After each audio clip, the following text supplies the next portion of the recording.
नमस्कार दोस्तों, मैं गौरव पांडे अपने चैनल द अस्वस्थामा एकेडमी में आप सभी का फिर से एक बार स्वागत करता हूं। जैसा कि आप सभी लोग जानते हैं कि अब हमारी जो है पठारों पर क्लासेस चल रही है और हमारी जो पहली क्लास है वो पठार पर मध्य प्रदेश के पठार को मैंने किस तरह वितरण किया था, आप सभी को हो सकता है कि वो चीज़ें आने लग गई होगी। फिर भी हम वीडियो को स्टार्ट करने से पहले 2 मिनट जो है रिवीजन पठार का मैं करवा देता हूं। तो चलिए स्टार्ट करते हैं वीडियो को, क्योंकि वीडियो बहुत ज़्यादा लंबा हो जाता है तो पढ़ने में भी बहुत दिक्कत आती है। तो हम स्टार्ट करते हैं कि हमारे मध्य प्रदेश का पठार कैसे और किन भागों में वितरण है। तो मैंने कल बात किया था, आपको कुछ ऐसे ही डिकोड किया था कि ये वाला क्षेत्र हमारा क्या कहलाएगा, मध्य भारत का पठार। क्या कहलाएगा? मध्य भारत का पठार। ठीक है, मैंने आपको ये बताया था कि ये मध्य भारत का पठार क्षेत्र कहलाता है कि नहीं कहलाता। अब हमने जो दूसरा देखा था वो कौन सा है, यहाँ से हमने सर्कल फॉर्म देखा था कि ये वाली जो क्षेत्र बनती है इसे ही हम दूसरा क्या बोलते हैं, बुंदेलखंड बोलते हैं। क्या बोलते हैं? बुंदेलखंड। बुंदेलखंड क्षेत्र देखा था, बुंदेलखंड का पठार देखा था कि नहीं देखा था। तो अब देखो, हमारे 2 पठार हो चुके हैं। आज हम दूसरे एक पठार को लेकर पढ़ेंगे, ठीक है ना। वो हमारा वीडियो जो है स्टार्ट हो जाएगा। अब देखो, जब वीडियो हमारी स्टार्ट हो गई है तो हमने अभी तक में मध्य भारत का पठार जो है पढ़ा, फिर उसके बाद बुंदेलखंड का पठार पढ़ा। अब जो है आपको यहाँ पे तीसरा कौन सा देखने के लिए मिलेगा, रीवा पन्ना। रीवा पन्ना जो है पठार कौन सा है, रीवा पन्ना का पठार। रीवा पन्ना का पठार ये हमारा कौन सा पठार है, तीसरा। हमने कल ये भी देखा था। अब देखो, मैं जल्दी जल्दी से आपको रिवीजन करवा दे रहा हूँ कि हमने कल इतना पढ़ा था। और ये जो है ये वाला जो क्षेत्र है उनको देखने के लिए चौथा क्या मिला था, बघेलखंड। क्या मिला था? बघेलखंड। बघेलखंड का पठार हमने देखा था, बघेलखंड का पठार। फिर यहाँ से हमने एक लाइन देखी थी, उसे हमने क्या कह दिया था, नर्मदा सोन घाटी क्षेत्र कह दिया था। ये बीच वाली लाइन आपको याद होगा कि कल मैंने ऐसा कुछ पढ़ाया था। पर इस नीचे के क्षेत्र को हमने बोला था क्या, सतपुड़ा। सतपुड़ा वाला क्षेत्र बोला था, सतपुड़ा का पठार या सतपुड़ा मैकल श्रेणी ही इसे बोलते हैं। ठीक है, अभी हमने सतपुड़ा पठार लिखा है। ठीक है, अब देखो, सतपुड़ा का पठार हो गया। ये वाली जो रेखा है आपको जो देखने के लिए मिल रहा है, ये वाला जो क्षेत्र है, इसे हम क्या बोलते हैं, इसे हमने बोला था, हमारा ये जो छठवा है इसे हमने बोला था नर्मदा सोन घाटी। नर्मदा सोन घाटी। ठीक है, नर्मदा नदी जी जो है यहीं से ऐसे ही निकलती है, तो इसलिए इसे नर्मदा सोन घाटी कह दिया। सोन नदी भी यहीं पड़ती है जो इधर चली जाती है। अब इसको हमने सातवां बड़ा, मध्य प्रदेश का सबसे बड़ा पठार क्या था, मालवा का पठार। मालवा का पठार हमने क्या पढ़ा। ठीक है, आपको रिवीजन हो चुका होगा कि हमने इतना कल ये सब चीजें मध्य प्रदेश के उसमें पढ़ा था। पर आज हम जो है सातवां जो मालवा का पठार हमने लिखा है, सबसे पहले इसको पढ़ेंगे। यहाँ वर्षा कैसे होती है, इसका निर्माण कैसे हुआ, नदी कितने हैं, इसके अंतर्गत कितने जिले आते हैं, ये सभी चीजें हम इसके अंतर्गत पढ़ेंगे। तो चलिए इसको हम मिटा देते हैं, अभी इसको मिटाते हैं और देखते हैं कि कौन कौन से क्षेत्र जो है इसके अंतर्गत आते हैं।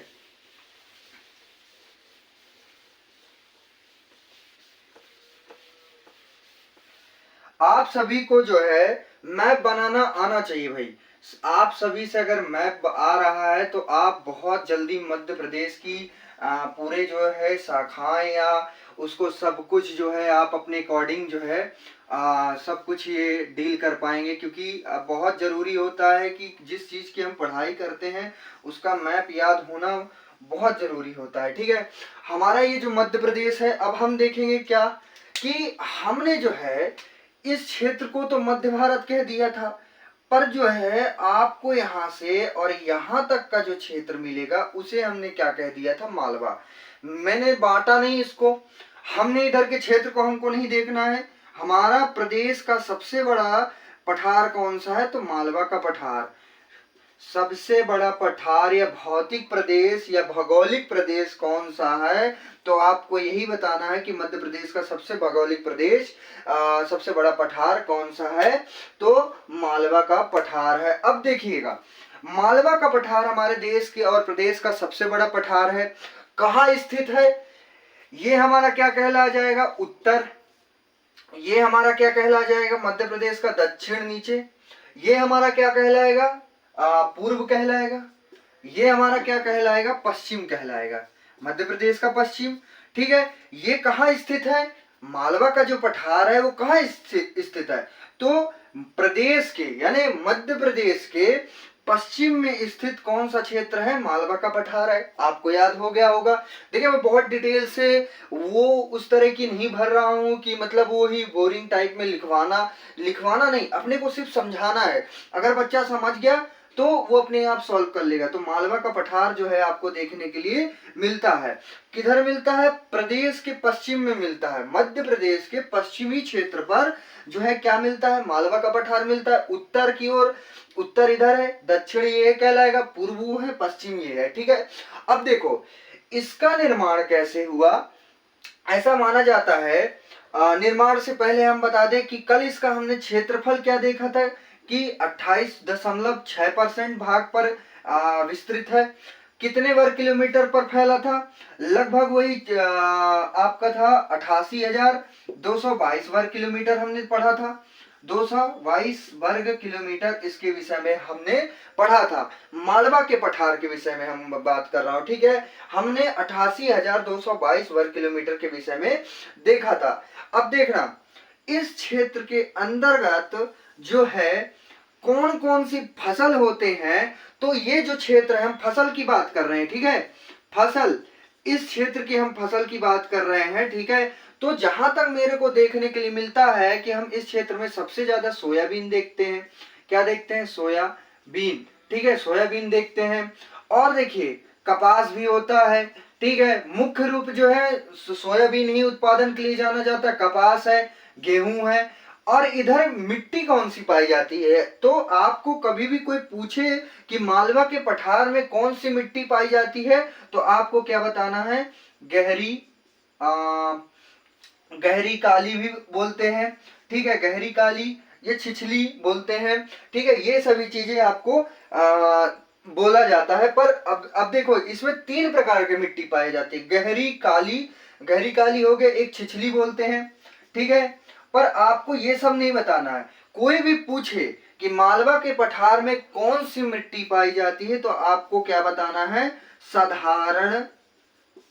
साधारण काली मृदा पाई जाती है। मृदा का मतलब क्या होता है, मृदा का मतलब ही मिट्टी होता है। ठीक है, ये बात ध्यान रखना। कोई मत कहना कि भाई मृदा क्या शब्द लिख दिया है, मृदा का मतलब ही मिट्टी होता है। अब देखो इस क्षेत्र में हमको वन बहुत कम देखने के लिए मिलता है। जो भी व्यक्ति अगर उज्जैन या इंदौर साइड गया होगा तो बहुत कम हमको वन देखने के लिए मिलता है। छोटे बहुत कांटेदार वन मिलते हैं, जैसे बांस हो गया, खैर हो गया, ये सभी चीजें हमको देखने के, कटीलेदार झाड़ियां देखने के लिए मिलता है। बहुत ज्यादा इधर हमको वन देखने के लिए नहीं मिलता है।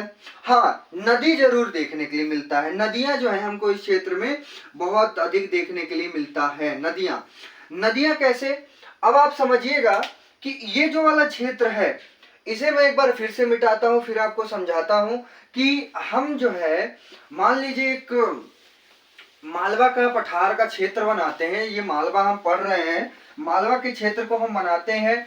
ठीक है, मालवा के क्षेत्रफल को हम बनाते हैं। मान लीजिए कि मालवा है, पूरा ये जो गोला है ये मालवा है, इसे हम समझते हैं। हमने इसका क्षेत्रफल देख लिया, देखा कि नहीं देखा, कितना था, 88,222 वर्ग किलोमीटर था। ठीक है, वर्ग किलोमीटर था कि नहीं। अब देखो हमने इसका प्रतिशत भी देख लिया कि ये मध्य प्रदेश में कितना विस्तृत है, तो 28.6% विस्तृत है। नदी हमने क्या देखा, मिट्टी, यहाँ जो है क्या मिट्टी पाई जाती है, साधारण काली मृदा पाई जाती है। ठीक है, साधारण काली मृदा पाई जाती है कि नहीं पाई जाती। देखो मैप के थ्रू समझोगे तो ज्यादा सही है।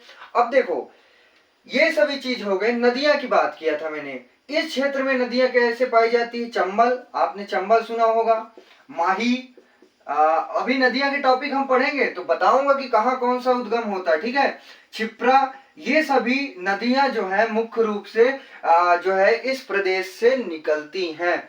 मतलब जो हमारा मालवा था, मालवा के क्षेत्र से ये सभी नदियां निकलती हैं, ये चीज आप ध्यान में रखिएगा।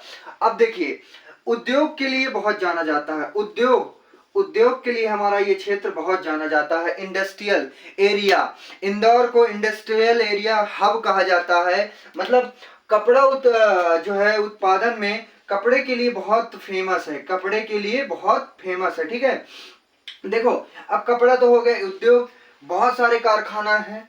जैसे कौन कौन से, खिलौना उद्योग के लिए भी कारखाना है। ठीक है, खिलौना उद्योग के लिए भी कारखाना है। ठीक है, कपड़ा कपड़ा उद्योग के लिए भी है। अब देखो कुछ ऐसे मैन्युफैक्चरिंग, शक्कर कारखाना भी है इसी क्षेत्र में। क्या है? शक्कर कारखाना, शक्कर भी यही बनता है।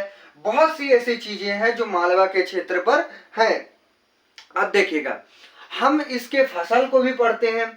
फसल हमने पढ़ा, क्या क्या आता है फसल के अंदर। फसल के अंदर हमने पढ़ा, फसल के अंदर जैसे देखा कि हमने फसल के रूप में क्या पढ़ा, मालवा के अंदर कौन कौन से फसल पाए जाते हैं। तो आप सभी लोग जानिएगा कि फसल जो है क्या क्या पाए जाते हैं। तो आप सभी को क्या समझना है कि फसल यहाँ मुख्य रूप से आपको ये देखना है कि फसल जो है, हम सोयाबीन देखे, सोयाबीन, ठीक है, सोयाबीन देखे, गेहूं देखे, ठीक है, और कपास देखे, ठीक है, थोड़ी बहुत गन्ना देखने के लिए मिलता है। ठीक है, गन्ना हमको देखने के लिए मिलता है, ये सभी चीजें फसल मिलती है। वन यहाँ कम ही पाए जाते हैं। ठीक है, वर्षा देख लेते हैं। यहाँ क्या कहते हैं, यहाँ का जो वर्षा है, जो जलवायु है, सम जलवायु वाला क्षेत्र है। मतलब अगर जलवायु की पहले बात करते हैं हम लोग, जलवायु की अगर बात करूं तो जो यहाँ का जो जलवायु है, सम जलवायु क्षेत्र है। ना अधिक वर्षा, ना अधिक गर्मी होता है। सम जलवायु का मतलब क्या होता है? सम जलवायु का मतलब यह होता है कि न ज्यादा वर्षा होती है, न ज्यादा आपको गर्मी देखने के लिए मिलेगा इंदौर जैसे क्षेत्र पर। ठीक है, यहाँ की जो वर्षा का ग्रोथ है लगभग वही 50 से 75, 50 से 75 मानिए,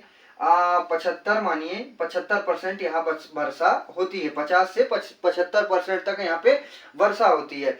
अब देखो इसके अंतर्गत, अभी इसको हम मिटाते हैं।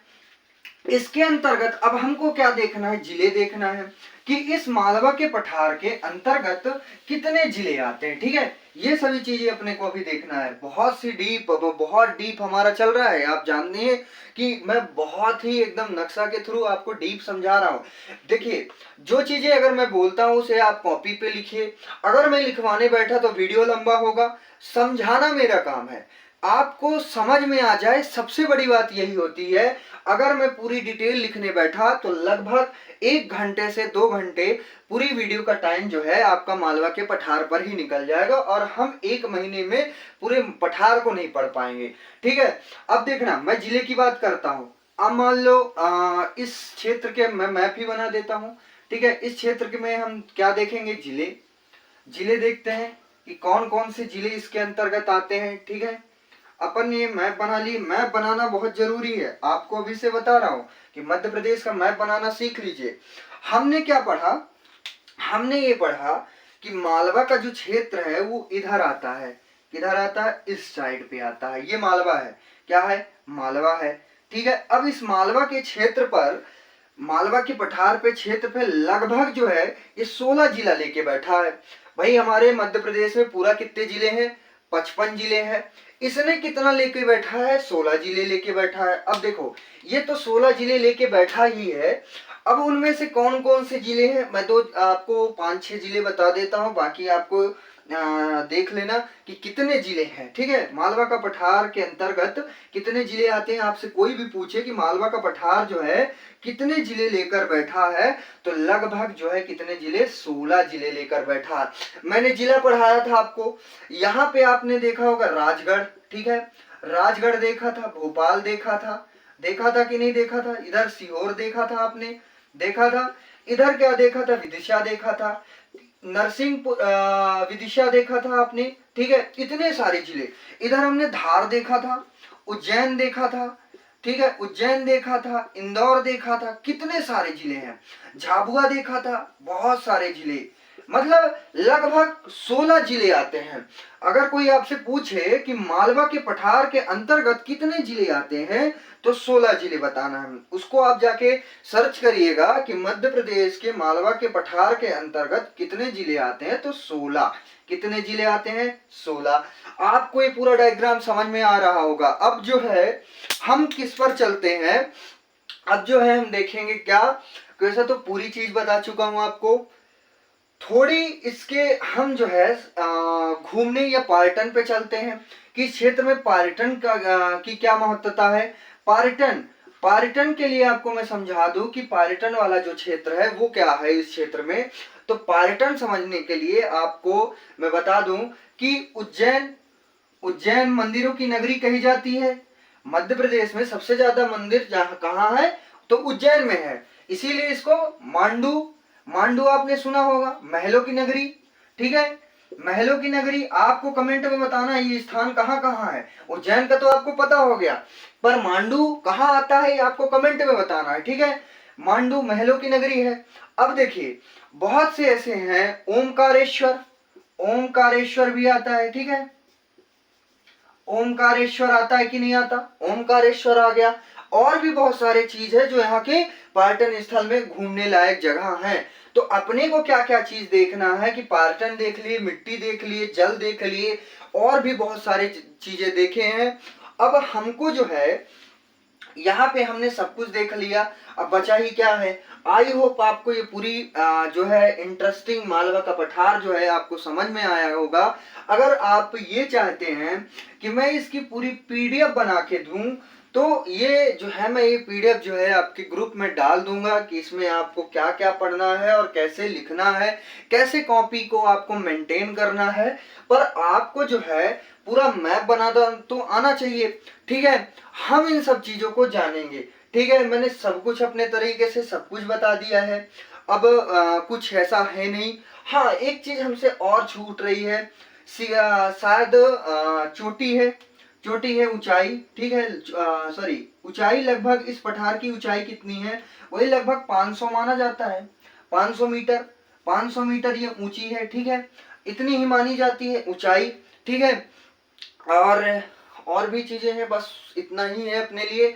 तो हम इन सब चीजों को समझो कि हमने जो है अभी तक मैं इतना सब कुछ समझा, और बहुत ही मैं बता रहा हूं को आपको कि डीप बता रहा हूं कि मध्य प्रदेश के मालवा के क्षेत्र में 16 जिले आते हैं। पर्यटन जो है उज्जैन है, मांडू है, महलों की नगरी है, इन सब चीजों को देखा जाता है। तो